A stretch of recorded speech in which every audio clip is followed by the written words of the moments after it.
क्या कर रहे हैं? ऋतिक देवता बैठे थे, बोले कि ये सत्संग हो रहा है। मैंने बोला बंद कीजिए, आवाज आ रहा है, कारगिल की लड़ाई है। उस समय आप लोग सुन रहे थे कि देश का क्या हाल था जिस समय कारगिल की लड़ाई थी। मैंने उस मां को समझाया, लेकिन माइक जैसे आवाज है नहीं बंद की। मैं गया, ठाकुर जी का फोटो उठाया, बड़मा जी का फोटो, बड़दा जी के फोटो लेके आर्मी कैंप में। मां दादा सबको रानंदी, जय गुरु। हम बिहार से आए हैं, इंडियन आर्मी। आप लोग सोचिए, वो जोश था हमारा जिस समय हम कारगिल लड़ रहे थे। एक शायरी में लिखा था सीसी ठाकुर जी के ऊपर कि भरोसा कर तू ठाकुर पर, तुझे धोखा नहीं होगा। भरोसा कर तू ठाकुर पर, तुझे धोखा नहीं होगा। ये जीवन बीत जाएगा, तुझे रोना नहीं होगा, तुझे रोना नहीं होगा, अगर मेरे ठाकुर पर भरोसा होगा।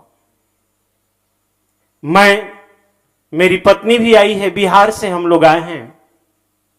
अगला बार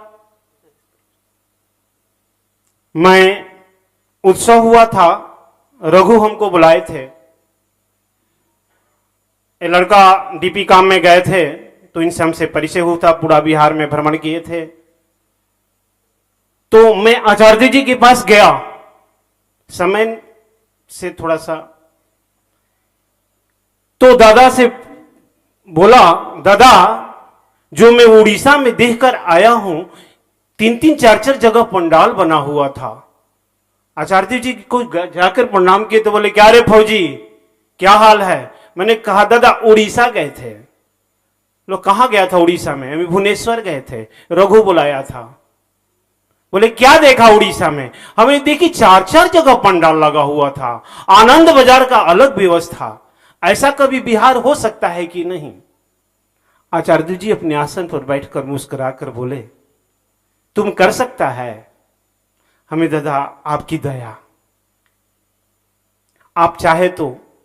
फिर बोलते हैं एक ही गांधी थे, गांधी जी एक थे, तुम बिहार में ऐसा कर सकता है फौजी? मैंने बोला दादा आपकी दया। हमको रघु बुला बुला के उड़ीसा दिखाता है, उड़ीसा में ऐसे होता है। हम भारतीय सेना में, मुजफ्फरपुर मेरा पोस्टिंग था। मैं एक एक दिन में 3-3 बोतल दारू पीता था।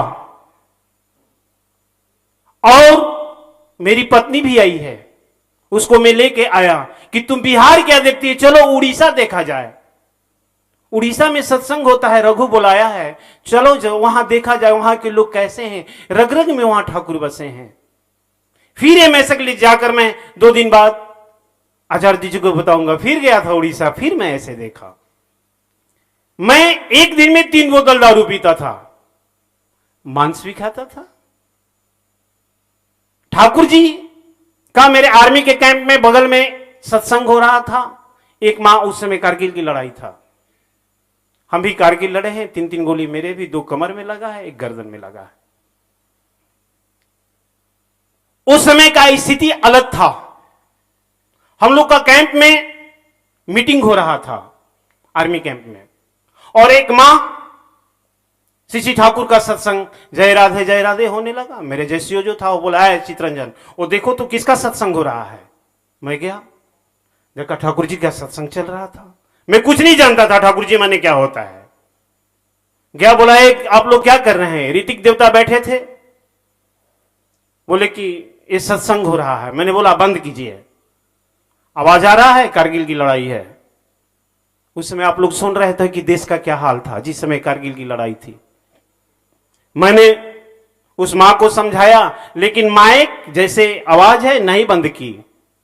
मैं गया, ठाकुर जी का फोटो उठाया, बड़मा जी का फोटो, बड़दा जी के फोटो लेके आर्मी कैंप में। ऋतिक देवता गेट पर बोले, फौजी भाई वो जिनका तस्वीर है ना, वो दुनिया के मालिक हैं, ये तीनों लोक के मालिक हैं, आप उनका तस्वीर दे दीजिए।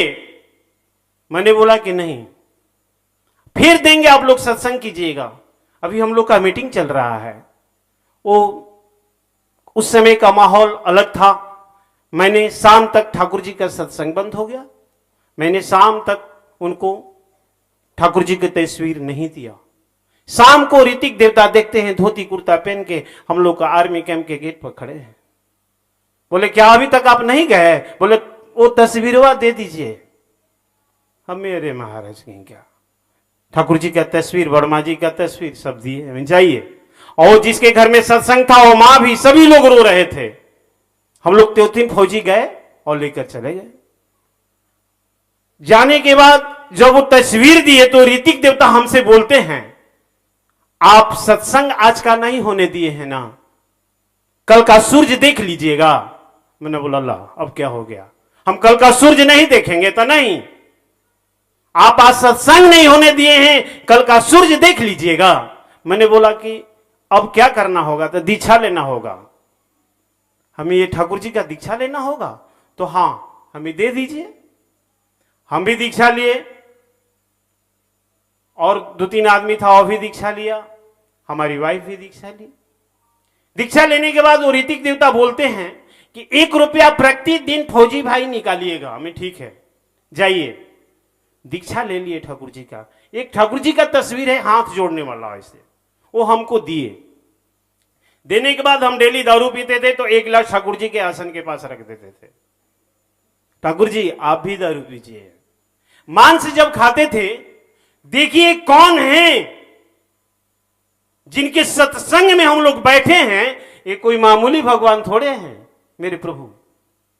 जो आदमी 3-3 बोतल दारू बिना हमारा जिंदगी नहीं रहता था, वो आज प्याज का गंध हमको बर्दाश्त नहीं होता है। ये कौन हो सकते हैं?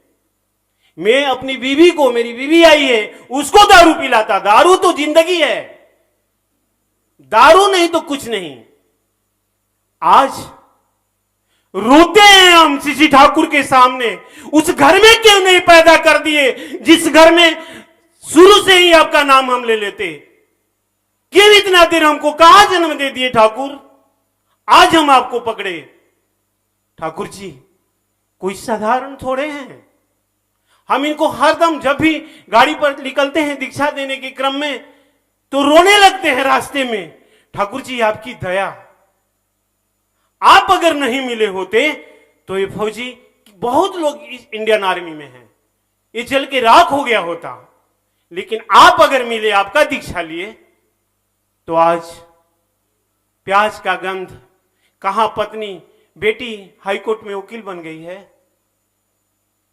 बेटा कहां चला गया है, हम कितने अच्छे से हैं। अगर मेरे जीवन में ठाकुर नहीं होते तो मैं भी तो आज एक शराबी रहता, मैं भी तो अपनी बीवी को दारू पिलाता, मेरा देखा मेरा बेटा तो दारू पीता। आप लोग जिनके सत्संग में आए हैं, समय 10 मिनट के रघु कहा है कि बोलना है। हम लोग जिनके सत्संग में आए हैं ना, ये कोई साधारण पुरुष थोड़े हैं।